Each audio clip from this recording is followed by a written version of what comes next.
예, 오늘은요, 여름 태양보다 더 뜨거운 열정, 여름 태양보다 더 뜨거운 열정이라는 제목으로 함께 말씀을 나누겠습니다. 리츠 스콧이 쓴 알렉스 스콧 레모네이드의 기적이라는 책이 있습니다. 리츠 스콧은 알렉스 스콧의 아버지입니다. 근데요, 이 알렉스 스콧이요, 태어나서 1년이 되기 전에 소아암 판정을 받습니다. 그러니까 애가 1996년에 태어났는데 1년이 되기 전에 소아암 판정을 받습니다. 예, 그리고 이제 2000년에 4살 되었을 때에 주기세포 수술을 받습니다.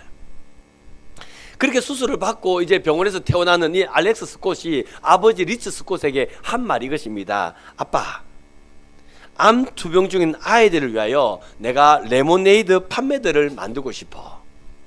자기가 소아암에 걸렸고 또 자기가 또 이렇게 그 수술을 받고 나오다 보니까 그 소아암 아이들을 돕고 싶은 마음이 생겼던 겁니다. 그래서 이 알렉스 스콧이 수술하고 나오면서 아빠, 이제는 레모네이드 판매들을 만들어서 그래서 소아암 환자들을 돕는 그런 일을 내가 하고 싶어.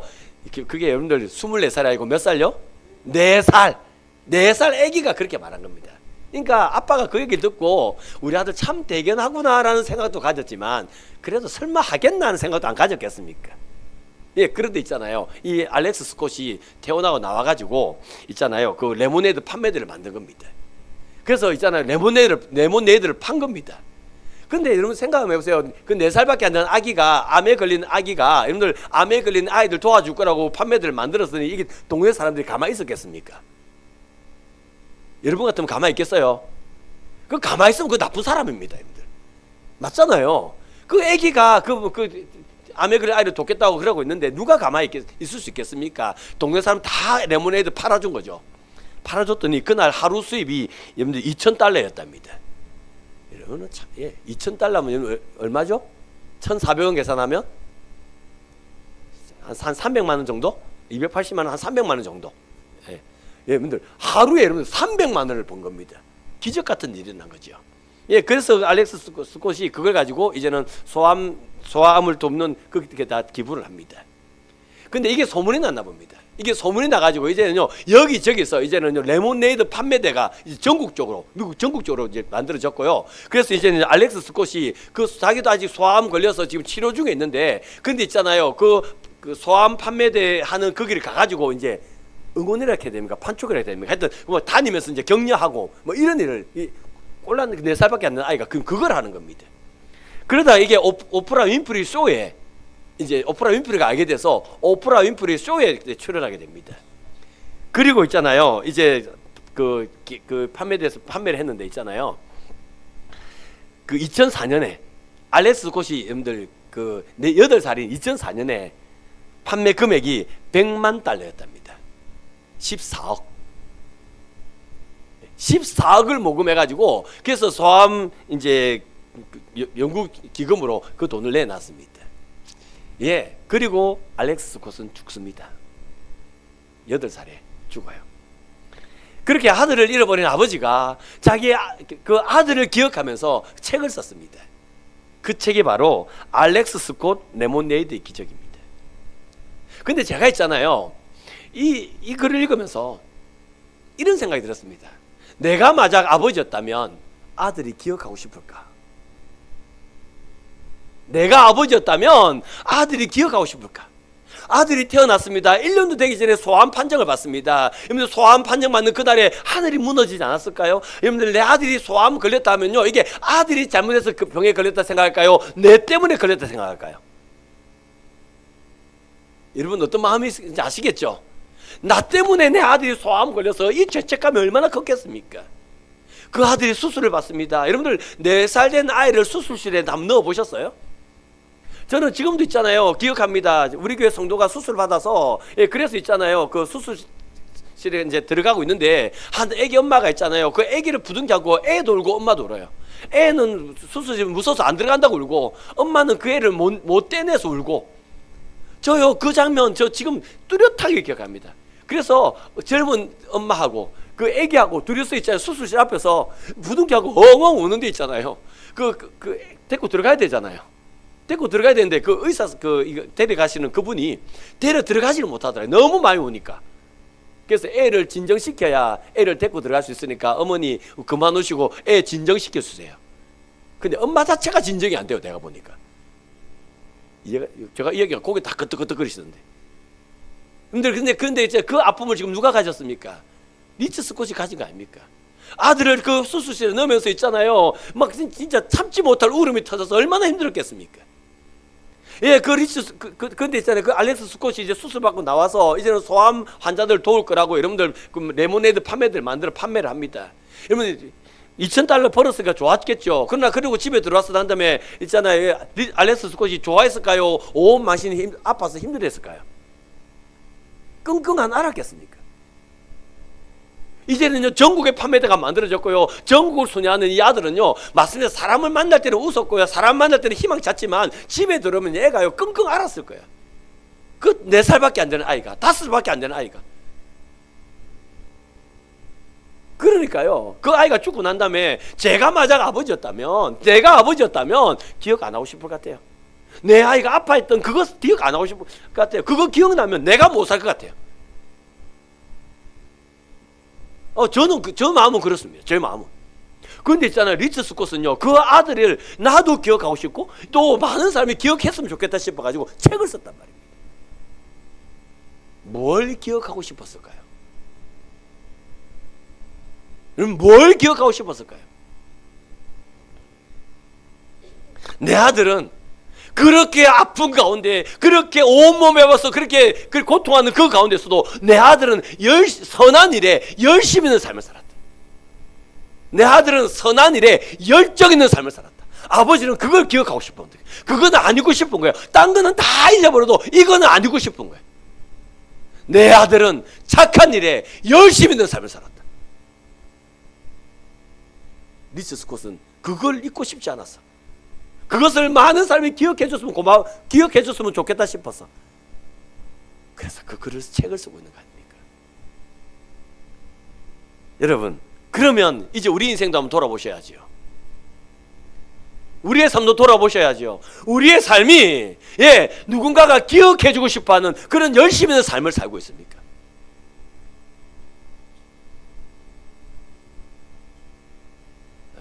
눈 좀 들어서 저 좀 봐주세요. 여러분들 은혜 받는 표정 짓고 있지만 제가 저 남의 속으로 졸고 있다는 거. 여러분들, 그러니까 여러분들 눈을 떠서 저를 봐주시기 바랍니다. 은혜 받은 척 하지 마시고. 여러분, 이 질문 한번 받아보십시오. 고민 한번 해보십시오. 지금 여러분들은 누군가가 기억해주고 싶은 열정 있는 삶을 살고 계십니까? 선한 일에 열심 있는 삶을 살고 계십니까? 아니면 그냥 살고 계십니까? 지난 금요 특별 심야기도 때에 신광교회 전창덕 목사님 오셔서 말씀 전했습니다. 저 그날 은혜 진짜 많이 받았습니다. 참고로 그날 기도회 있잖아요. 20분 하려고 그랬거든요. 제 큐시드는 기도회 20분이었습니다. 근데 그날 기도회 40분 했습니다. 더 하고 싶었는데 제가 중간에 잘랐습니다. 말씀이 너무 좋으니까요. 막 교인들도 기도하는 얼굴들이 보이고요. 막 하고 잡은 얼굴이 보이고요. 말씀의 은혜를 받으니까요. 막 사람들이 얼마나 열심히 기도하든지. 그래서 20분 계획했던 기도회가 40분이었습니다. 그날 우리 모두 다, 그날 심야기도 오신 분들 모두 다 은혜 진짜 많이 받았습니다. 그날 안 오신 분들은 손해보신 겁니다. 그래서 내가 지금 고민을, 지금 이 얘기를 해줘야 되나 말아야 되나 지금 살 갈등이 생기네. 그때 진창설 목사님 오셔서 하신 말씀 중에 이런 질문이 있습니다. 골리앗이 있는 블레셋이 왜 40일 동안 대치만 하였습니까? 그러니까 여러분들, 골리앗이 지금 이제 블레셋이 이스라엘 공격이 침략했습니다. 그래서 아얄론 골짜기를 중심으로 여기는 이스라엘, 여기는 블레셋이 대치하고 있습니다. 그때 있잖아요, 골리앗이 서가지고 이제 고함을 치는 거죠. 키가 3m가 되는 골리앗이 고함을 치는 거죠. 너희가 나와 싸우려고 나왔느냐? 싸우려면 대장 보내라. 한판 붙자. 지금 골리앗이 그 얘기하고 있는 겁니다. 그 소리가요, 그 아얄론 골짜기에 쩌렁쩌렁 울려 퍼졌고요. 그 쩌렁쩌렁 울려 퍼질 때 그때 이스라엘 백성은요 다 벌벌벌 떨고만 있었습니다. 그러면 이스라엘이 벌벌벌 떨고 있으면 골리앗이 블레셋 군사와 함께 이스라엘 치러 가면 되잖아요. 근데 치러 안 가요. 40일 동안 겁만 주지 싸우러 안 갔다 그 말입니다. 왜 안 갔을까요?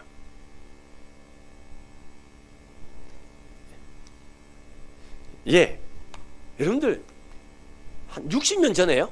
그러니까 지금 골리앗이 쩌렁쩌렁 고함치는 여기서 60년 전에요. 한 50년, 60년 전에요.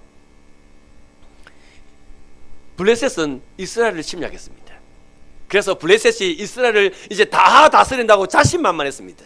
그런데 그때에 삼손이라는 인간이 있었습니다. 그 삼손이 블레셋을 얼마나 괴롭히는지 우리가 통치하고 있지만, 그러나 우리가 통치하지 못하는, 뭔 말인지 아시겠습니까?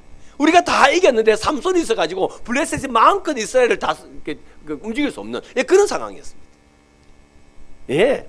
그래서 그 들릴라라는 여자의 도움을 받아서 여러분들 삼손의 눈알을 뽑고, 예, 삼손의 머리카락을 깎고 눈알을 뽑고 그 삼손을요 이제 끌고 와가지고 연자머리를 돌리게 만듭니다. 블레셋이 이긴 겁니다. 블레셋이 이겼어요. 이제 블레셋은 마음껏 이스라엘을 휘두를 수 있는 그 자리에 이른 겁니다. 그 블레셋이 있잖아요. 이제 다곤 신전에 큰 잔치가 있었을 때 그때 삼손을 불러요. 그리고 삼손에게 재롱을 표라 그럽니다. 그때 삼손이 두 기둥 사이로 그 소년에게 보내달라 그러죠. 그리고 두 기둥 사이에 섭니다. 그리고 삼손이 이제 하나님께 기도합니다. 하나님, 이번만 나를 강하게 하사. 하나님, 이번만 나를 강하게 하사. 저 원수를 갚게 하여 주옵소서. 삼손이 하나님을 부릅니다. 그때 블레셋 사람들은요, 그 다곤 신지에서 3,000명이 넘는 그 많은 블레셋 사람들은요 다 삼손을 바라보며 웃습니다. 조롱합니다. 하하하하, 제가 하나님이라는 부른다. 야, 자 어떻게 하자 보자. 하하하하. 다 깔깔거리고 웃고 삼손을 조롱합니다. 근데 그때 삼손이 하나님 이름을 불렀던 그 삼손이 힘을 쓰기 시작합니다. 기둥이 무너져 버렸어요.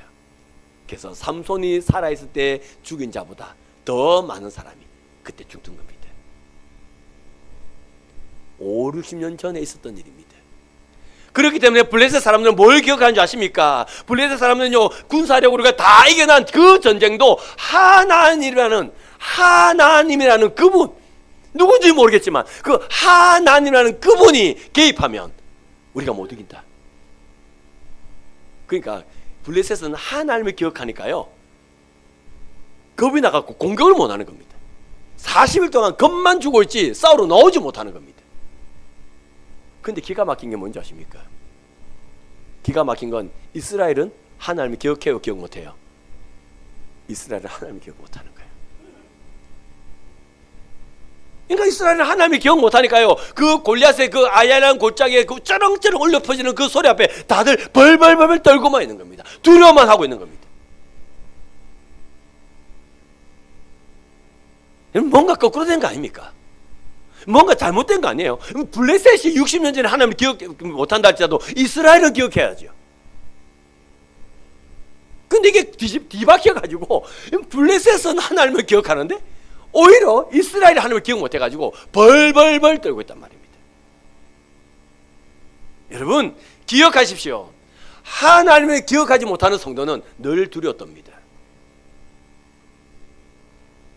상황과 형편의 문제가 아니라 말입니다. 상황과 형편의 문제가 아니라 하나님을 기억하면 어떤 상황 가운데서도 여러분들 기쁨으로 일어날 수 있지만 어떤 상황 가운데서도 하나님을 기억하지 못하면 일어날 수 없다. 이것을 말씀드리는 겁니다. 여러분들 하나님 기억하십니까? 여러분은 지난 한 주간을 살면서 하나님 몇 번 기억하셨습니까? 몇 시간 기억하셨습니까? 보건복지부에서 50세 이상 되는 남녀에게 가장 두려워하는 질병, 걸리고 싶지 않은 질병이 무엇입니까? 라고 물었습니다. 예, 그러니까 50세 이상의 남녀에게 가장 두려워하는 질병, 걸리고 싶지 않은 질병이 무엇입니까? 라고 물었어요. 그 대답에 아주 많은 사람이, 제일 많은 사람이 대답한 질병이 뭐냐면 치매입니다. 암이 아니고 치매랍니다. 여러분, 치매라는 게 그렇잖아요. 내 인생이 살아온 날들을 기억 못하는 거잖아요. 그리고요, 이게 좀 더 심화되면 이제 내가 사랑하는 내 아이들, 내 자녀들도 못 알아보는 거잖아요. 그래서 엄마 나왔다 하고 아들이 말하면 엄마가 그 아들을 빤히 보며 그러죠. 누구? 니 누구? 그게 치매입니다. 제가 아는 어떤 권사님은요, 하나님 내가 죽기 전에 하나님 다른 거는 몰라도 치매는 안 걸리게 해주십시오. 내가 치매 걸려서 하나님도 모른다, 내 아들도 모른다, 또 내 아들도 모른다, 내 남편도 모른다, 그걸 지나서 내가 하나님도 모른다. 하나님, 내가 그럴 수 있으니까 다른 병은 몰라도 하나님 치매는 걸리지 말게 해주십시오. 제가 아는 어느 권사님은 새벽마다 나서 그렇게 기도하는 권사님이 계십니다. 근데 여러분들, 이 치매가 얼마나 무서운 병인지 아십니까? 제가 읽어본 어느 자료에 보면 그렇더라고요. 치매가 중증 치매가 되면요, 모든 걸 기억을 다 잊어버린답니다. 그러니까 오늘 밤에 누워 잤습니다. 아침 눈을 떴어요. 어제 모든 기억을 다 잊어버렸으니까 내가 침대에서 눈을 뜨면요, 그 침대에 있는 그 모든 환경이 처음 보는 환경입니다. 내가 눈을 떴더니 한 번도 가보지 않은 처음 본 환경에 내가 눈을 뜬 겁니다. 그런데 이제 예를 들면 간호사가 왔습니다. 처음 보는 아가씨가 와가지고 내보고 주사 맞자 합니다. 반갑겠습니까? 겁나겠습니까? 주사가 겁난단 말이에요. 처음 보는 간호사 보면 그게 겁난단 말이에요. 그러니까 이게 치매입니다. 여러분들, 어제를 기억하지 못한다는 거예요. 이게 얼마나 무섭냐면, 오늘 내가요, 모든 게 다 낯설어요. 모든 게 다. 사람도 다 낯선 사람, 여러분들 환경도 다 낯선 환경. 그러니까요, 치매 환자는 늘 불안한 겁니다. 눈빛을 보세요. 그 눈에 있잖아요, 안정감이 없어요. 늘 불안한 이유가 뭔지 아시겠습니까? 다 새롭거든요. 그런데 여러분, 그거 아십니까? 우리의 모든 것 대신, 성도의 저와 여러분의 모든 것 대신 하나님을 기억하지 못하면 우리는 치매 환자처럼 모든 게 다 두려운 겁니다.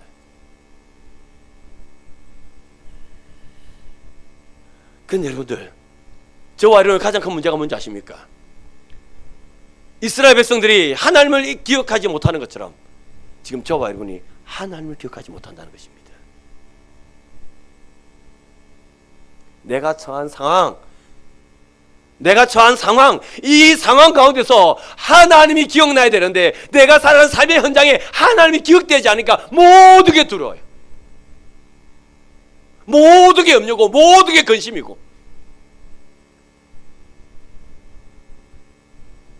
그래서 우리가 지금 치매 환자처럼 비참함을 갖고 있지는 않습니까?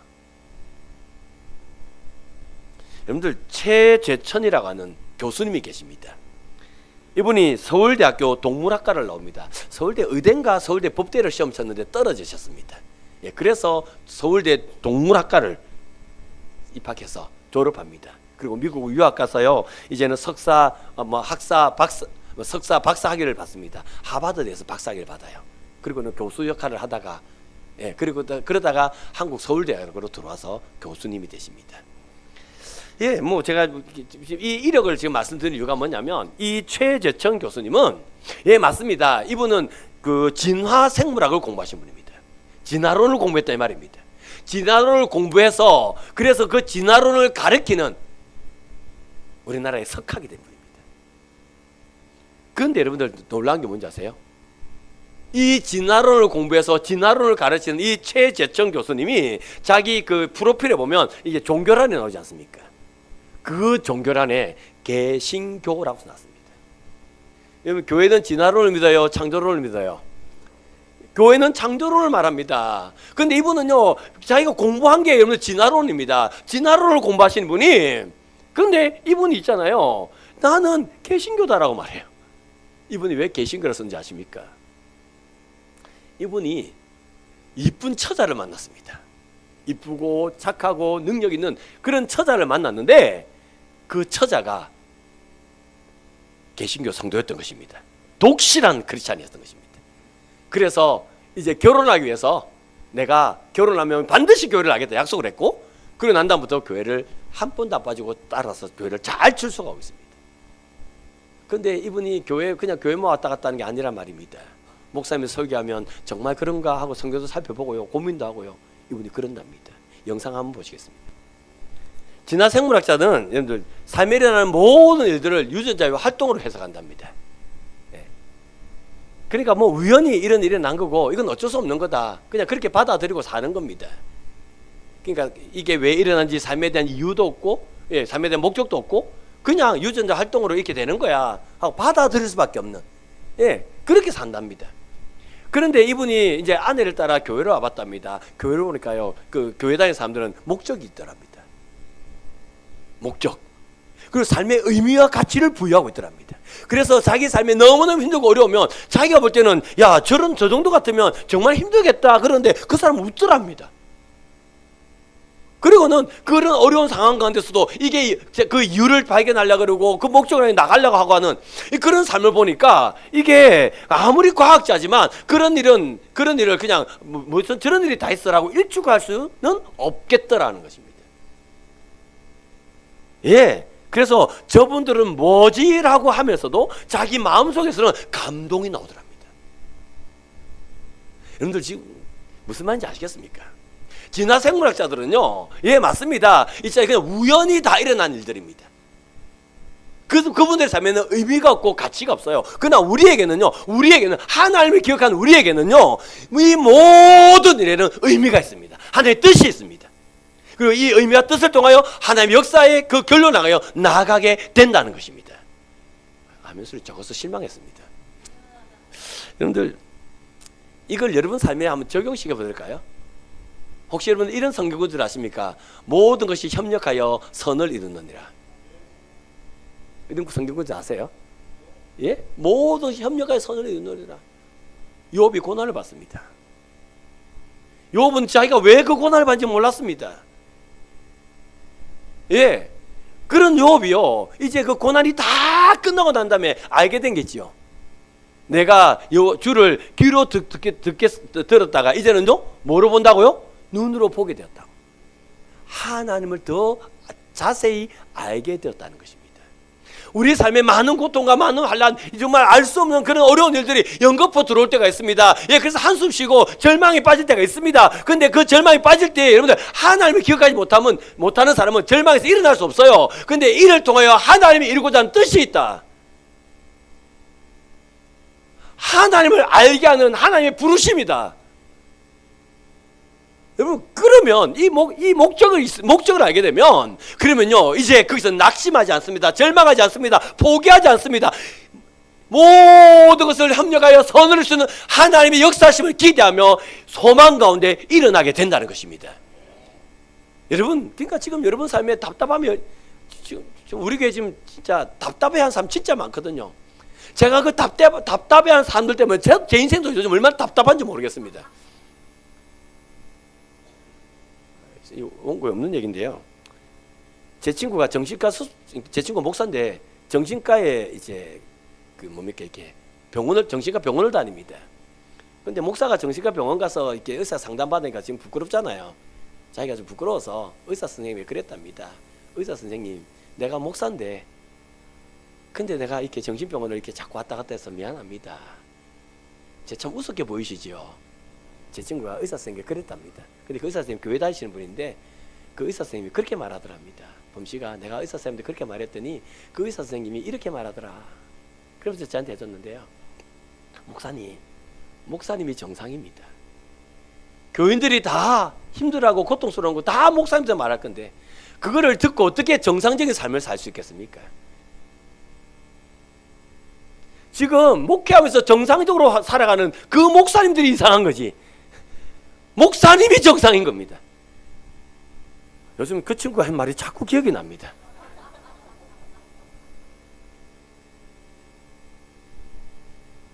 뭔 말인지 아시겠습니까?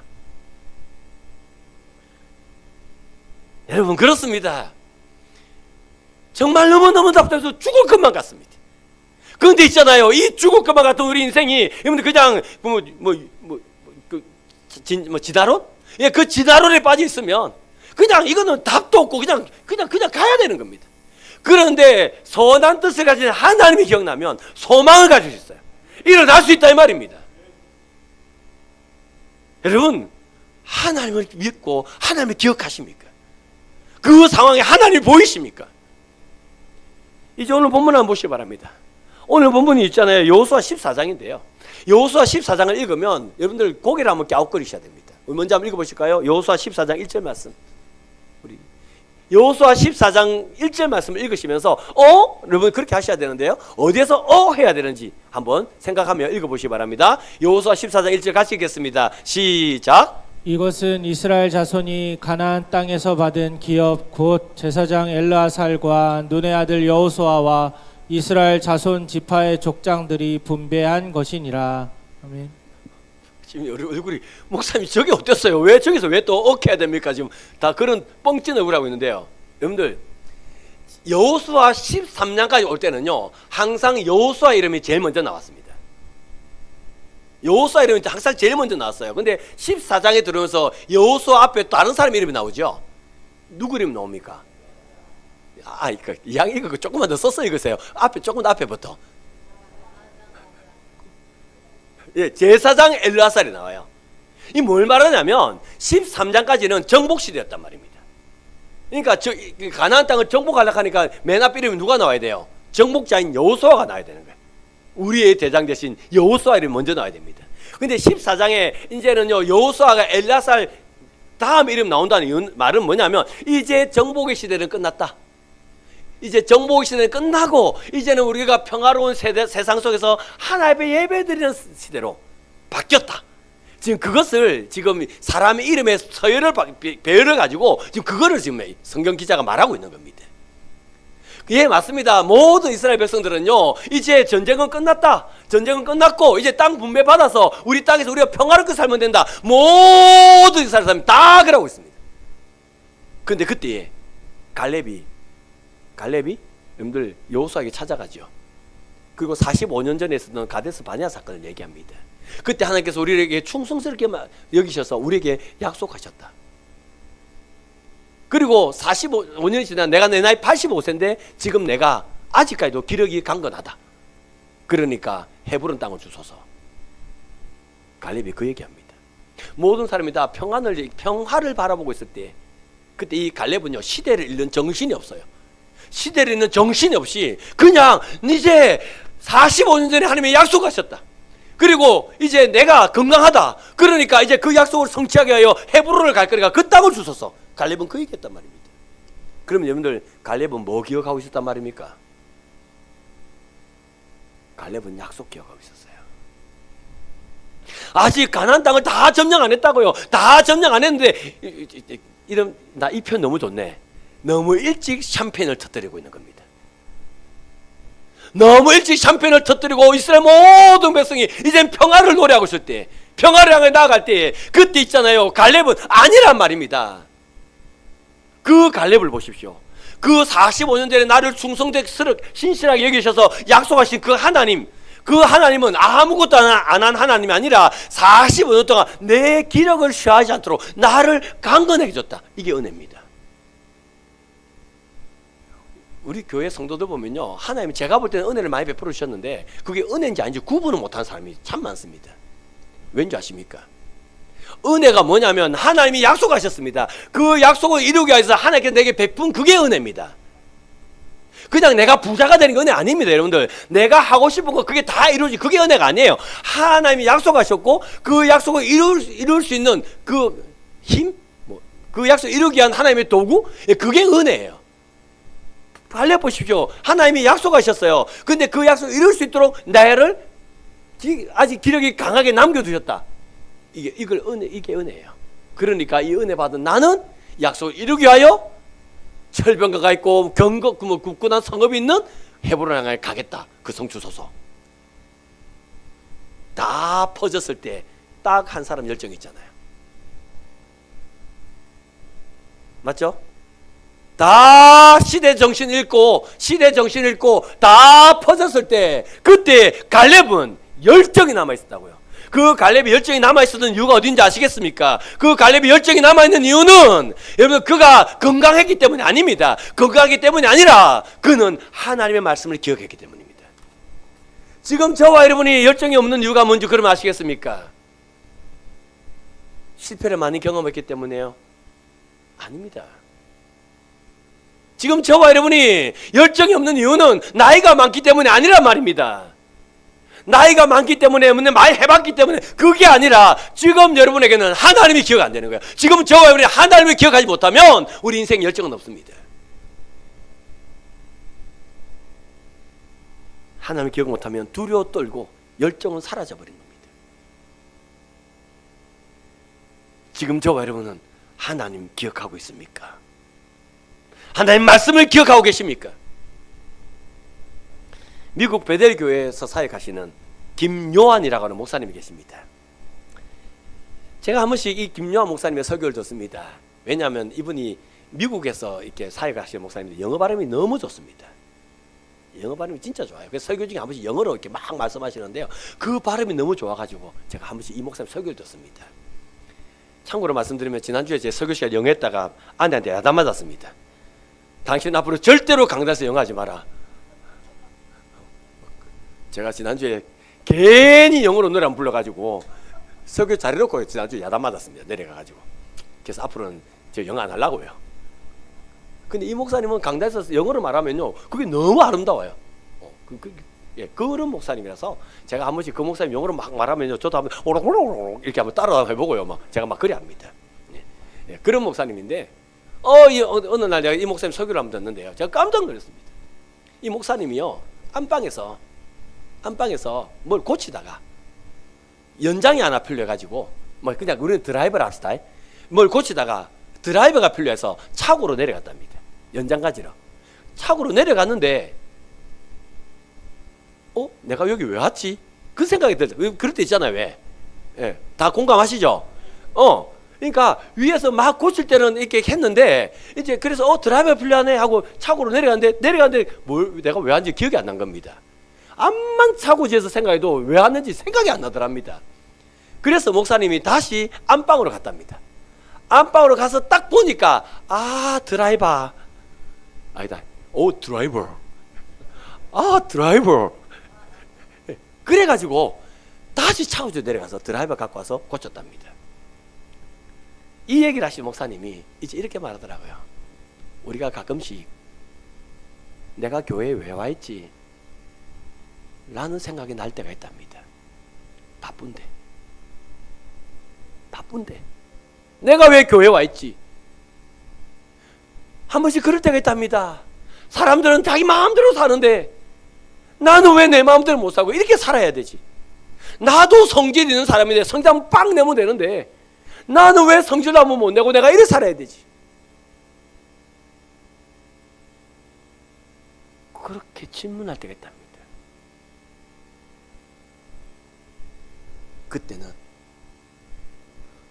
그때는 우리를 예배의 자리로 부른 우리를 성도의 자리를 부른 내가 왜 지금 신앙생활하며 살아야 될까? 이것을 잃어버렸을 때는 우리를 성도되게 한 그 십자가 그늘 아래로 내려와야 된다. 십자가 앞에 나오면 하나님의 사랑이 보여지고 하나님의 사랑이 보이면 내가 왜 예배를 드려야 되는지 내가 왜 성도로 살아가야 하는지 그걸 알게 될 것이다. 그러니까 성도 여러분 십자가 앞으로 나오십시오. 십자가로 나서 하나님의 사랑을 다시 보십시오.